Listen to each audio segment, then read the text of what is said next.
Oke,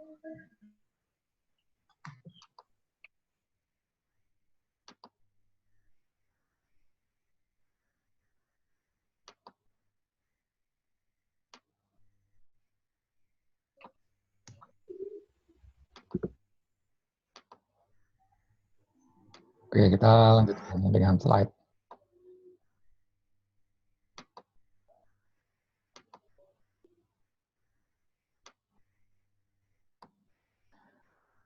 Oke, lease ya, kontrak agreement ya.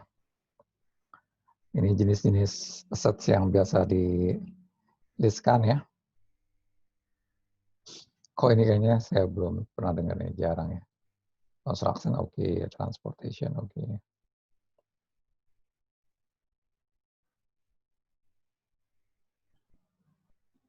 Advantages of leasing ya, ini kalau saya lihat sih sebenarnya tergantung ya. Ada faktor yang memang apakah keuntungan ini bisa diperoleh atau tidak ya. Oke, dia 100% financing ya, dia bisa langsung menggunakan asetnya lesi ya. Fixed rate, kadang-kadang nggak fixed rate ya, kalau seandainya inflasinya terlalu tinggi mungkin nggak fixed rate. Protection against obsolescence ya, keusangan ya.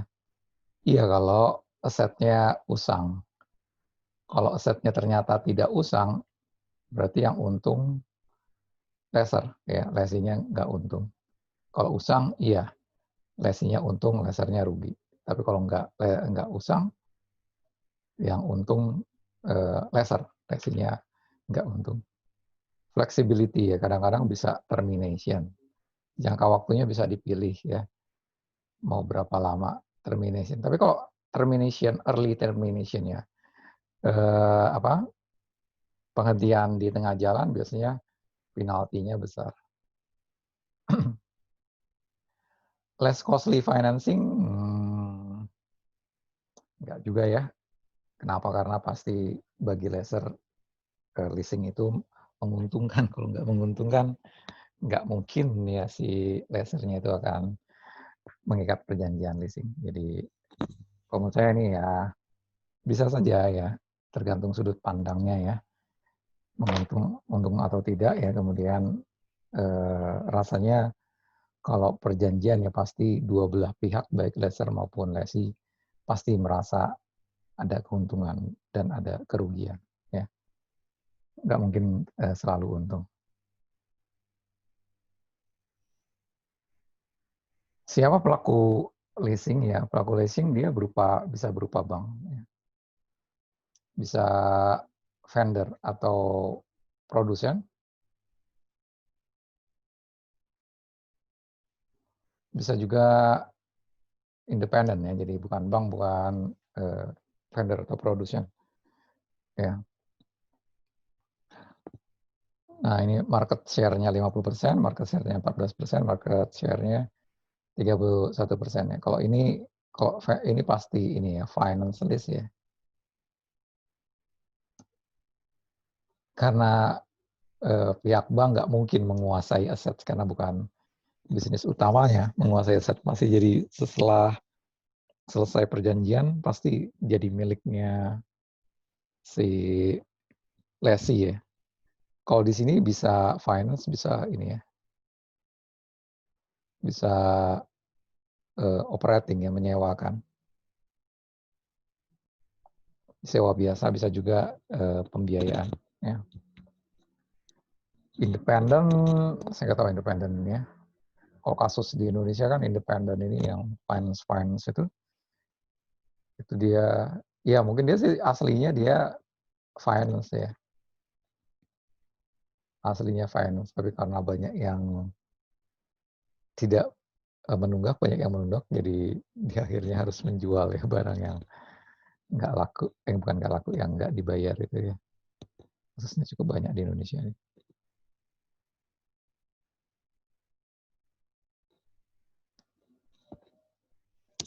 Bagi leaser, apa keuntungannya? Profitable interest margin. Ya, ini kan kayak yang tadi terbalik ya, menguntungkan bagi lesi, tidak menguntungkan bagi leaser. Kalau ini menguntungkan bagi leaser, tidak menguntungkan bagi lesi. Tapi profitable ya tergantung ya, kalau seandainya pasarnya persaingan sempurna terus saja profitnya normal ya, kalau di persaingan sempurna itu ya zero profit ya. Jadi relatif ya, jadi profitable. Pasti kalau terlalu tinggi interestnya, lesinya nggak mau gitu. Jadi ya menguntungkan tapi biasa aja ya. Karena dia juga harus bersaing lasernya dengan laser yang lain. Stimulate sales, ya ini sangat jelas ini kalau untuk vendor ya atau produsen ya. Ini bisa meningkatkan penjualannya. Tax benefit, ya tax benefit. Sebenarnya tax benefit yang dimaksud tadi itu adalah leasing ini perjanjiannya itu bisa tidak simetris ya, tidak simetris itu artinya lesernya mengakui penjualan, lesinya mengakui sewa, atau lesernya mengakui sewa, lesinya mengakui penjualan. Nah itu perjanjian itu bisa dimodifikasi ya, perjanjian leasing bisa dimodifikasi sedemikian rupa sehingga tujuan dari masing-masing pihak, lesi dan leser itu tercapai ya. Misalkan ya tax benefit ya, kalau seandainya si leser lebih menguntungkan kalau finance ya, leser akan berusaha membuat perjanjian sedemikian rupa sehingga syarat finance list-nya terpenuhi gitu. It can provide a high residual value. Ya namanya juga can ya. Tapi bisa juga cannot ya. Ya artinya ini masih probability bahwa residual value-nya tinggi. Tapi bisa juga ya low residual. Kalau seperti ini berarti lasernya rugi ya. Lasernya rugi. Jadi kita harus melihat dua sisi ya, bahwa secara teori ya perjanjian lease itu akan menguntungkan di satu sisi untuk laser, dan juga ada yang merugikan di sisi laser, di sisi lesi juga gitu, ada keuntungan bagi lesi dan juga ada kelemahan bagi lesi untuk perjanjian leasing. Oke, sampai sini ada pertanyaan?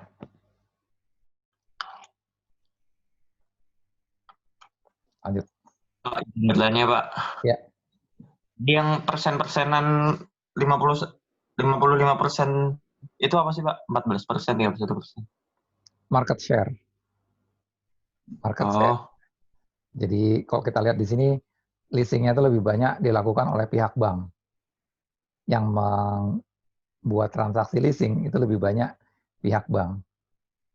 Ya, kemudian perusahaan, vendor, pemasok itu ada 31%, kemudian pihak independen yang bukan bank, bukan vendor atau pemasok itu ada 14%. Kemudian sebenarnya kalau di Indonesia, kasus di Indonesia misalkan apa ya, Honda itu punya finance sendiri ya. Biasanya sih dia itu ya dia leasing company juga gitu ya. Tapi kalau di Indonesia dia nggak cuma produk Honda biasanya, jadi dia tidak dibatasi marketnya walaupun dia anak perusahaan dari Honda ya, tapi dia anak perusahaan dari Astra, tapi dia tidak dibatasi marketnya hanya menjual atau meliskan produk Honda. Biasanya kalau di Indonesia itu dia bisa main di produk apa aja ya, jadi nggak spesifik. Kalau yang ini spesifik ya, jadi BMW hanya meliskan produk BMW, IBM hanya meliskan produk IBM. Gitu. Oke, ada lagi pertanyaan?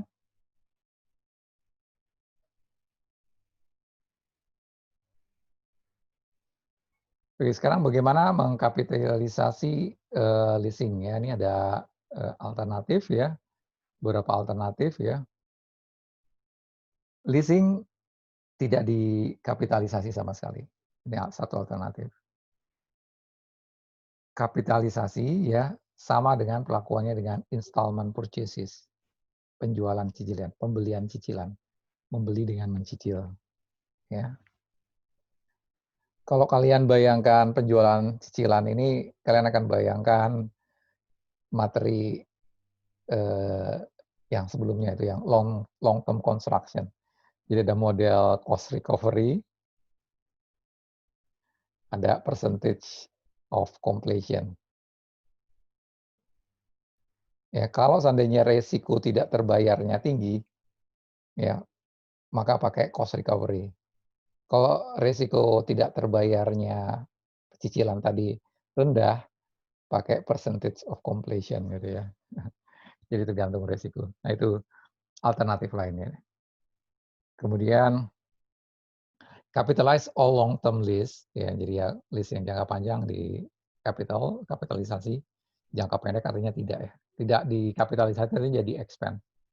Kemudian capitalize firm lease where the penalty for non-performance is substantial. Jadi kalau seandainya nunggak ya, itu lesinya kena penalti yang besar. Kalau dibatalkan, ya, kalau dibatalkan si lesi kena penalti yang besar, maka perlakukan dia sebagai capital lease, ya, kapital atau dikapitalisasi lease-nya. Ini alternatif. Sekarang kita lihat posisi IFRS ya. IASB ya, International Accounting Standard Board requires, mengharuskan lease dikapitalize semuanya. Lease harus dikapitalisasi semuanya, kecuali only exception. Pertama, lease-nya setahun atau kurang, ya, less than 1 year ya, kurang dari setahun, dan nilai kontraknya kurang dari 5.000. Kurang dari 5.000. Jadi kalau lease-nya nggak sampai 1 tahun atau nilai kontraknya kurang dari 5.000, maka bisa diberlakukan sebagai expense. Di luar persyaratan ini harus dikapitalisasi. Ya, harus diakui liability ya bagi lesi. Kemudian diakui aset juga di lesi. Oke, right to use property under the lease is an asset. Jadi nanti assets yang diakui oleh lesi ya, lesi mengakui assets. Nama account-nya adalah right to use. Nah, sebagai pasangannya, lesi mengakui liability, lease liability. Nah, gini jurnalnya di sisi lesi. Ya. Kemudian lesi mengakui interest expense ya, karena ada liability tadi ya. Tadi kan ada right to use ya, assets, dan ada liability ya. Karena ada liability, otomatis si lesi mengakui interest expense. Kemudian metodenya menggunakan effective interest method.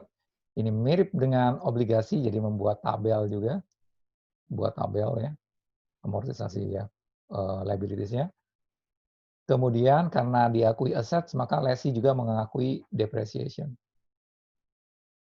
Gitu ya. Jadi liability mengakui interest expense, assets mengakui, ini dia ya. Kalau ada interest ya, dia kan ada interest expense ya, ada interest expense. Nah ini depresiasi, kalau dia ngakui aset ya, dia ngakui depresiasi, depresiasinya berarti lawannya bukan accumulated, tapi lawannya right to use. Jadi dia tidak pakai accumulated. Jadi kalau depresiasinya depreciation expense, kreditnya right to use. Dia tidak menggunakan accumulated depreciation. Ya. Kemudian discounting ya, final lease is applied whether the lease is effectively purchase asset atau ini artinya apapun kondisinya ya, si lesi pasti mencatat seperti ini. Pada saat leasing mencatat assets, right to use, kreditnya liability, lease liability, kemudian mengakui bunga di akhir periode, kemudian mengakui depresiasi di akhir periode. Apapun yang mau dia purchase maupun hanya sewa biasa. Jadi lesi selalu jurnalnya seperti ini. Ya, ingat-ingat itu. Oke, sekarang satu-satu kita lihat lease term, jangka waktu lease ya. Tadi sudah saya sampaikan di awal bahwa misalkan jangka waktunya 5 tahun.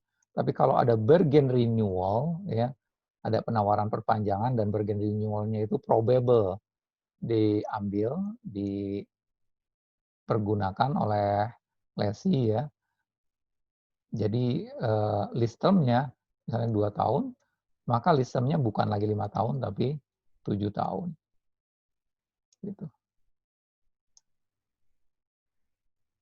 Gimana supaya probable? Supaya probable, maka harga sewanya jauh lebih rendah dibandingkan harga sewa semula di awal ya. Gitu. Oke, misalkan ini ya si Carrefour meliskan PC ya, Carrefour, Lenovo meliskan PC ke Carrefour. Nah, sewanya itu $100 per bulan. Kemudian ditawarin perpanjangan, perpanjangannya hanya $10 per bulan. Nah, kalau seperti ini kan berarti probable bahwa Carrefour akan memperpanjang. Nah, kontrak di awal itu 2 tahun. Kemudian ditawarkan 2 tahun lagi untuk $10 per bulan ini. Kalau begitu lease term-nya berapa? Nah, di sini bukan 2 tahun, tapi karena ini probable bahwa si Carrefour akan memperpanjang. Kenapa? Karena bayarnya cuma 10, padahal sebelumnya $100. Nah, karena itu maka lease term-nya bukan lagi 2 tahun, tapi 4 tahun. Ya, 2 tambah 2.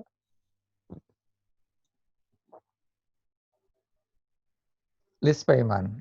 Ya, ini ada fixed payment, bisa saja pembayaran tetap, bisa juga variabel ya, misalnya menggunakan indeks atau rate tertentu, misalnya inflasi ya. Kemudian ada residual ya, digaransi atau tidak digaransi ya. Ini sangat mempengaruhi present value dari pembayaran ya. Kemudian gimana kalau terjadi pembelian atau terminasi option ya. Kalau terminasi biasanya ada penalti yang cukup tinggi ya. Nah, kalau tadi kalau pembeliannya reasonable, certain to exercise ya, ini berarti pembeliannya ya, kalau pembeliannya ini certain to exercise, berarti pembeliannya ini dimasukkan ke dalam penghitungan present value. Misalnya ada pembayaran ya, 17.000, 17.000, 17.000, kemudian di akhir masa lease ya, ditawarkan untuk membeli. Ditawarkan untuk membeli, dan harga pembeliannya ini itu rendah sekali. Jauh lebih rendah dibandingkan harga pasar. Misalkan dengan harga 10.000. Nah, karena ini probable dieksekusi bahwa si lesinya akan membeli, maka nilai pembeliannya itu juga dimasukkan dalam penghitungan present value. Nah, gini. Ya, jadi kemungkinan harga yang akan dibayarkan untuk membeli ya, karena ini probable. Kenapa probable? Karena harganya jauh lebih rendah dibandingkan harga pasar. Nah, karena ini probable, maka dia dimasukkan ke dalam penghitungan present value. Ya, present value ini nanti menentukan apa? Lease liability dan right to use. Dan besarnya right to use pasti sama dengan lease liability.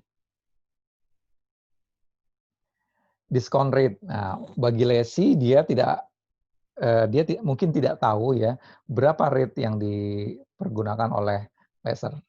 Kalau dia tahu, maka dipakai rate itu ya, implicit interest rate ya. Kalau si lessor pasti dia menggunakan implicit rate. Kalau lessee kalau tahu dia gunakan implicit rate, kalau tidak tahu dia pakai incremental borrowing rate. Apa itu incremental borrowing rate? Sudah saya jelaskan di awal tadi ya. Nah, implicit rate ini ya adalah rate yang diketahui pada saat commencement of the lease. Commencement ini waktu dimulainya lease. Nah, kapan waktu dimulainya lease?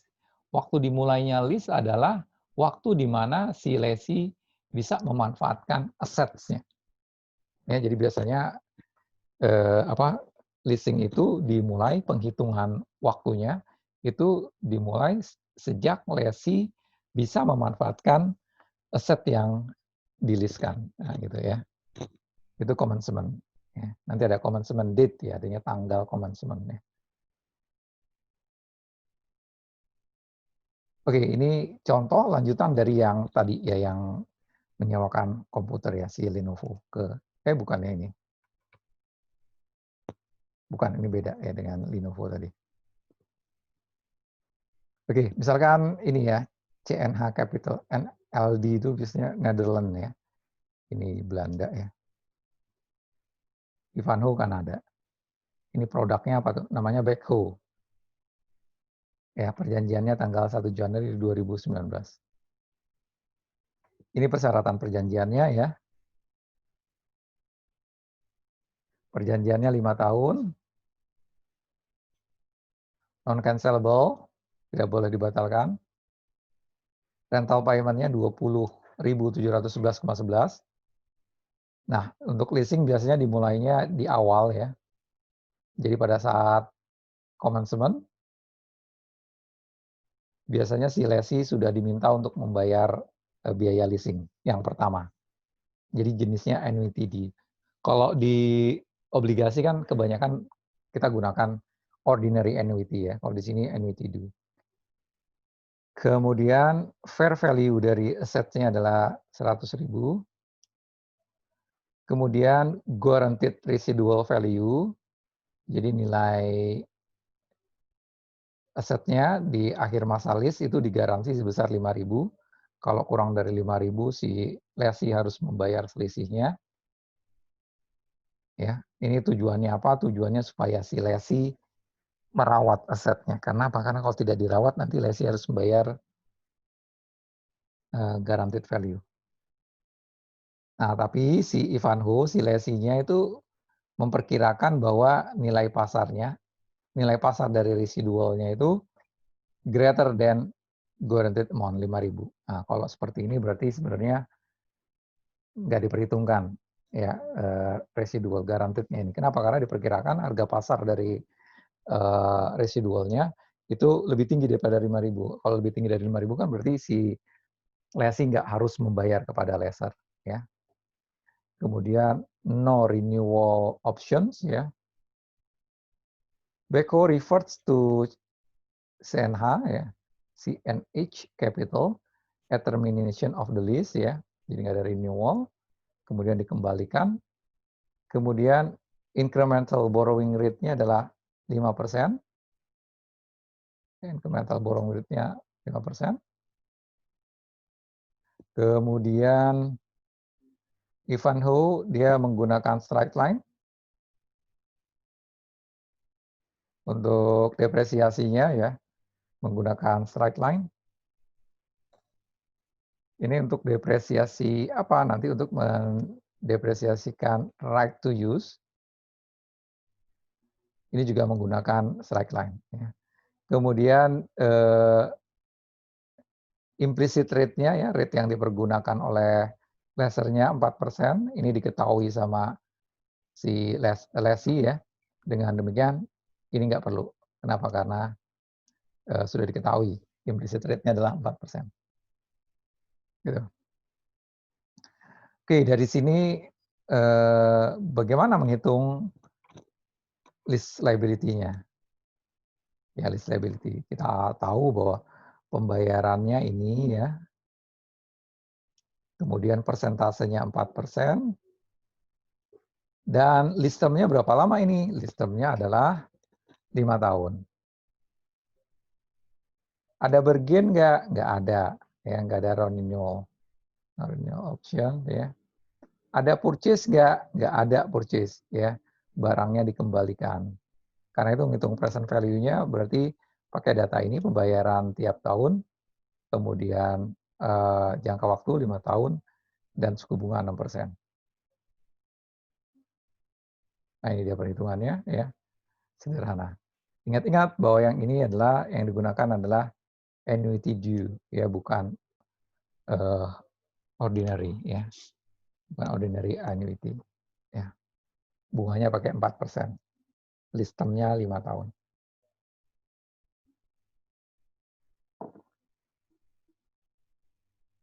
Nah, ini jurnalnya ya. Right to use, assets ya, kemudian list liability. Jadi ini selalu sama dengan present value-nya ya.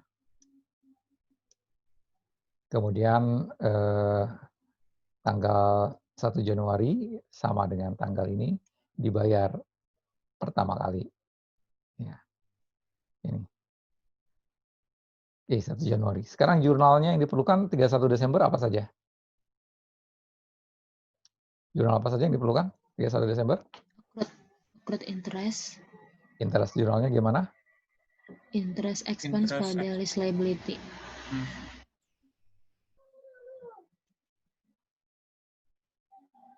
Ya ini agak aneh ya, dia interest expense ke list liability ya.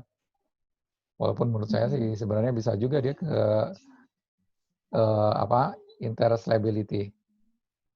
Nggak ada masalah ya ke interest liability. Tapi ini nanti kita lihat bahwa ini tujuannya supaya setiap periode ya, setiap 1 Januari dalam kasus ini, nyantetnya selalu seperti ini. Ya nanti supaya memudahkan pembayaran. Pada saat dibayar berarti cash ya, kredit, ini lease liability. 20711 ya. Soalnya kalau pakai interest liability berarti kan jurnalnya gimana? Kalau pakai interest liability? Interest liability pada cash. Enggak. Jadi begini, interest liability, lease liability, cash. Nah, ini besarnya 20711,11.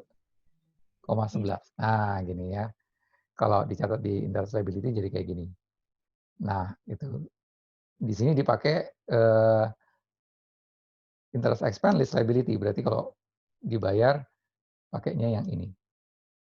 Nah, ini mungkin lebih memudahkan ya dibandingkan yang ini. Tapi hasilnya sama aja mau pakai yang ini atau yang ini. Ya kalau menurut saya sih sebenarnya lebih cocok ini ya, karena enggak juga sih. Ya, sama aja ya. Kalau di sini kelihatan bahwa ini adalah interest ya. Kalau ini cicilan ya, lease liability itu berarti mencatat cicilan ya. Berapa utang cicilan, kalau ini berapa utang interest ya. Tapi efeknya enggak signifikan sih ya. Pakai dua metode ini. Kemudian selain interest expense, apalagi yang dicatat oleh LSI? Depresiasi. Depresiasi. Gimana jurnalnya depresiasi? Depreciation expense pada right to use asset. Ya, ini pada right to use. Jadi dia bukan ke accumulated, tapi ke right to use. Ya. Besarnya berapa? Sebesar 58935 dibagi N-nya itu 95890,35 dibagi 5 itu ya, 5 tahun. Oke, kemudian ada jurnal lain nggak selain ini? 31 Desember. udah sih, Pak. Ya, kemudian penyajiannya, penyajian liability-nya gimana? Kalau ini kan right to use dia masuk aset ya. Kalau liability-nya gimana jadinya?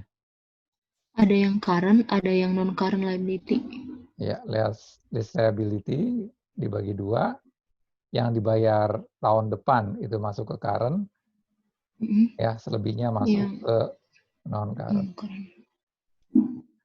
Oke. Ya, sampai sini ada pertanyaan? Pak, Ya. izin bertanya tentang yang dolar $5.000 itu, Pak. Nah, ntar gimana tuh sih, Pak? Berarti di soal tuh harus menggunakan mata uang 5.000 ya, Pak? Supaya kita tahu maksudnya itu berarti lebih dari 5.000. Apa itu maksudnya? Pakai yang pengecualian dari pengkapitalisasian aset itu, Pak. Pengecualian yang di atas tadi, yang kan kalau dia nilainya masih kurang atau sama dengan 5.000, maka tidak perlu dikapitalisasi. Oh, dia kalau gitu dia itu aja, dia kayak sewa biasa. Jadi kalau dibayar ya rent, prepaid rent, cash sebesar itu, misalnya 4.500 gitu ya. Nah gini. Jadi dia dianggap Pak, sewa. ini maksudnya kalau ke Indonesianya gitu loh, Pak. Ntar kursnya gitu maksudnya, Pak. Oh, nanti di PSHK itu ngatur sendiri ya. Kan Indonesia tuh bukan ini ya, Indonesia itu adopsi ya. Dia bukan make IFRS sama persis, tapi disesuaikan dengan kondisi Indonesia. Gitu. Jadi Indonesia bukan pakai IFRS, tapi IFRS yang diadopsi dengan Indonesia gitu.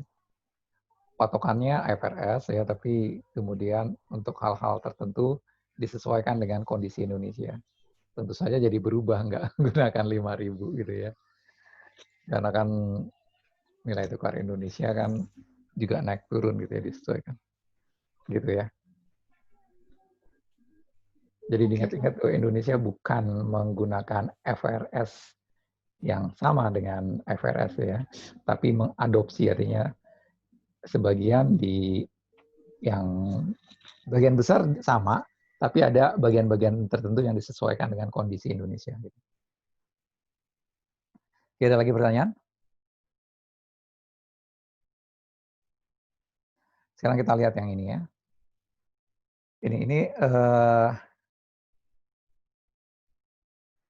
cost dari ininya berapa? Cost dari asetnya? 100.000. Cost asetnya 100.000 ya. Kenapa kok present value dari pembayarannya nggak sama dengan 100.000?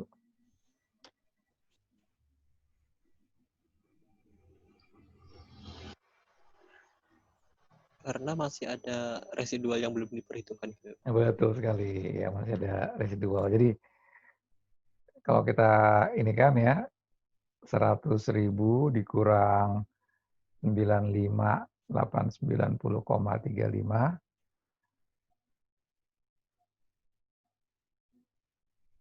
Nah, 4.109,65 ini itu akan sama dengan apa? Present value dari Present value dari residual ya 5.000, 5 tahun ya. Dengan menggunakan suku bunga 4%. Nah, itu. Jadi kalau 890,35 ditambah present value dari residual ya, ini hasilnya akan sama dengan 100 gitu ya.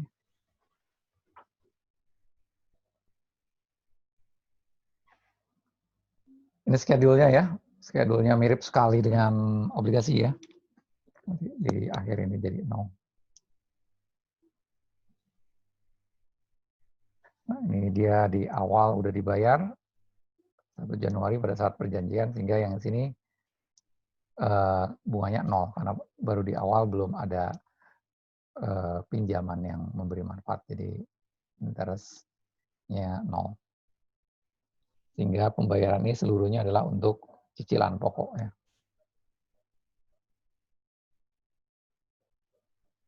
Ini jurnalnya ya, tanggal 31 Desember, interest expense, lease liability, besar 3.000. Jadi ini udah mirip nih dengan obligasi ya. Masih ingat kan obligasinya? Ini yang right to use ya, assets, nilai asetnya dibagi 5 tahun. Depresiasinya menggunakan straight line. Ini penyajiannya. Ya, penyajiannya dia non-current ya, right to use-nya. Kemudian current, ini yang jatuh tempo tahun depan. Non-current yang jatuh temponya lebih dari tahun depan, lebih dari setahun ya. Kemudian ini expense-nya ada 2 ya, lease liabilities, interest expense dan depreciation expense.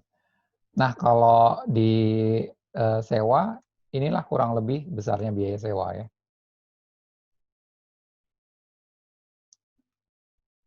Ya, kurang lebih seperti ini besarnya biaya sewa.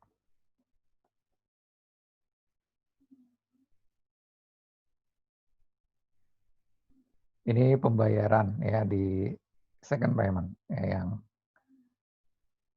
yang mana nih ya?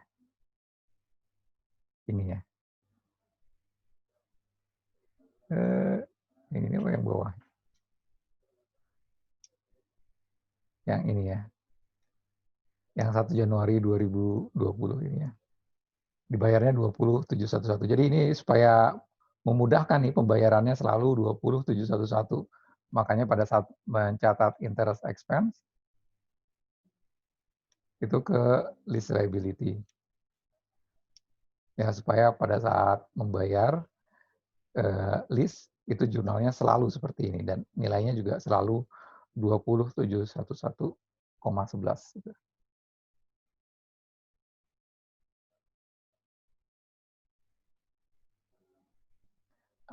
Apabila tadi kan nggak ada penawaran option untuk membeli ya di akhir dan juga renewal nggak ada. Nah, kalau ternyata di akhir setelah akhir masa lease terjadi pembelian ya, lesinya membeli asetnya, maka setelah pelunasan itu kita catat debitnya equipment ya, kreditnya cash, dan ini udah pakai depresiasi kan. Ini jadi udah miliknya si lesi ya. Jadi nggak ada lagi right to use-nya, udah nol pada saat ini ya. Lease liability-nya juga nol, kemudian si lesi mencatat equipment ya, kemudian berarti di akhir tahun mencatat depreciation expense dan kreditnya adalah accumulated depreciation equipment gitu. Karena dia sekarang udah berupa aset bukan berupa hak lagi. Baik, kita pindah sesi dulu.